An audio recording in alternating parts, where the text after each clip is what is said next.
السلام علیکم ورحمۃ اللہ وبرکاتہ۔ حضرت مفتی صاحب، اللہ تعالیٰ کے لیے لفظ خدا استعمال کرنا کیسا ہے؟ اور اگر کوئی شخص یہ کہے کہ اللہ تعالیٰ کو خدا کہنا حرام ہے تو شریعت میں اس بارے میں کیا حکم ہے؟ جزاک اللہ عز و جل۔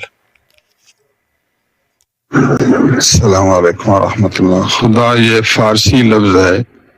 اللہ تعالیٰ کو اگر کوئی خدا کا لفظ کہے، ہر زبان میں ایک اپنی اپنی اصطلاح اور اپنے اپنے لفظ ہیں۔